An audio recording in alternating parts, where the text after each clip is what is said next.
En consonancia con el Evangelio de este domingo 24 del tiempo ordinario, que trata del perdón, nos hemos acordado del coronel Carrasco, el que otorgara su perdón cristiano a los etarras que mataron a su hijo. No nos extraña y comprendemos, aunque nos duela, el resultado de la encuesta que hiciera Televisión con esta pregunta: ¿perdonaría usted a los asesinos de su hijo? Entre las 25.000 respuestas, más de 22.000 expresaron el rechazo al perdón. Quizá nos cuesta entender que el perdón cristiano no está reñido con la justicia, que no es debilidad, que no supone complicidad con el malhechor o criminal. No sé si en todo el Evangelio de Cristo hay una frase que resuma mejor el mensaje de la liturgia de hoy, como la que expresara Jesús en la cruz mientras lo insultaban, lo denigraban, clavado de pies y manos, viendo el sufrimiento atroz de su madre y con las pocas fuerzas que le quedaban, dijo: Padre, perdónalos porque no saben lo que hacen. Frase reveladora. A través de ella entendemos cómo es Dios y cómo debemos ser nosotros. Nos lo aclara la parábola de Jesús, con la que quiso dar respuesta a la pregunta que le hiciera Pedro: Señor, si mi hermano me ofende, ¿cuántas veces tengo que perdonarlo? ¿Hasta 7 veces? Las antiguas escuelas rabínicas habían decidido que a los enemigos se les debía perdonar hasta 3 veces. Pedro añade hasta 7. Jesús responde a Pedro: no te digo hasta 7 veces, sino hasta 70 veces 7. Jesús no ponía límites al perdón. Perdonar siempre, todo y a todos. Y para aclararlo nos contó esta parábola o historia imaginada que tiene como 3 partes. Veamos. Primera, la forma de actuar cierto rey con un criado que le debía 10.000 talentos, equivalente en la actualidad al salario de 200 años. Era imposible pagarlo.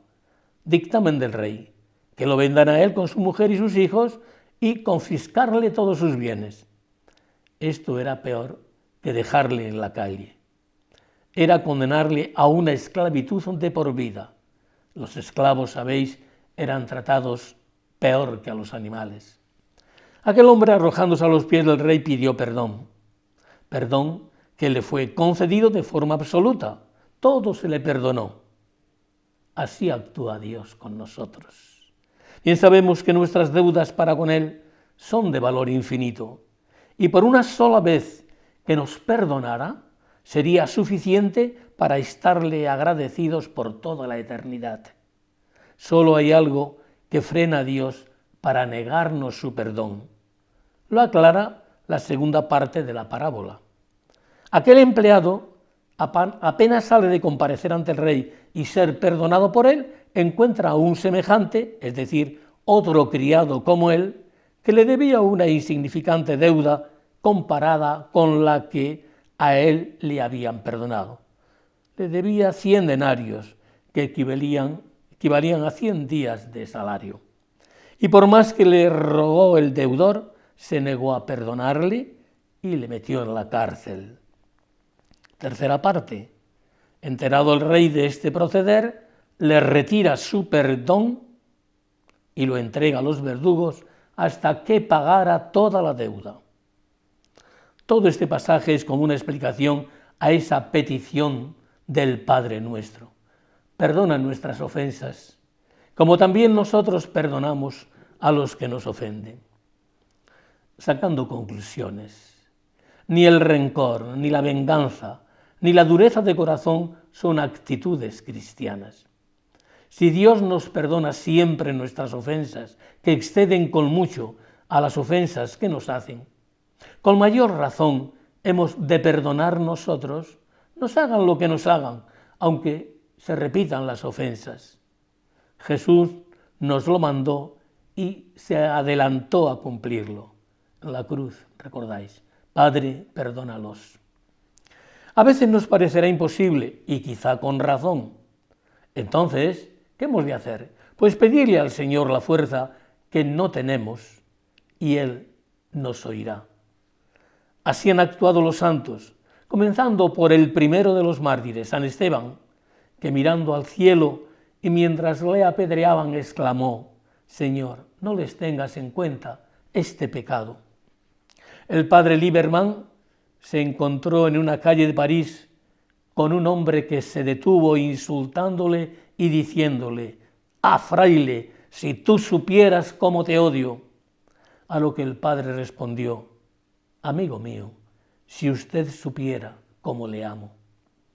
Decía el gran Lacordaire: «¿Queréis estar un momento satisfechos? Vengaos. ¿Queréis estarlo siempre? Perdonad».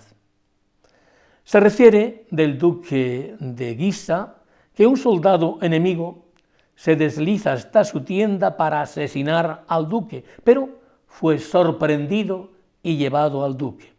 Este le preguntó: ¿te he hecho algún daño para que quieras asesinarme?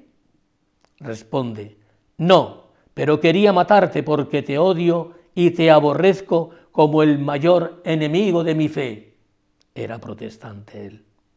El duque le dijo: si tu fe te induce a odiarme, la mía me ordena perdonarte. Y le salvó la vida. A todos nos resulta preciosa y de altísimo valor la doctrina del perdón. Sin embargo, nos cuesta a veces muchísimo. Tal vez por la misma razón que un niño no puede aprender a dividir si antes no ha aprendido a sumar, restar o multiplicar. Nos faltan las fuerzas para perdonar porque quizá damos de lado otros detalles más fáciles que nos ayudarían al perdón si los cumpliéramos. Por ejemplo, saber callar una crítica o buscar en la familia el servir antes que me sirvan, evitar palabras agrias o cerrar la tele o cambiar de canal ante un programa basura. Quien va intentando una y otra vez poner su amor propio debajo de los pies, irá sacando fuerzas para perdonar. Incluso llegaremos a agradecer los agravios y ofensas que nos hagan, porque veremos que con ellos es el medio que suele usar el Señor para purificarnos de nuestros propios fallos. Termino con el ejemplo elocuente de Santa María Goretti, la adolescente apuñalada por no consentir con la impureza de su cuerpo. Antes de morir y camino del hospital, perdonó a su asesino Alejandro Serenelli, y éste, estando en la cárcel, se arrepentirá y entrará de fraile y morirá santamente. Hasta el próximo día, si Dios quiere.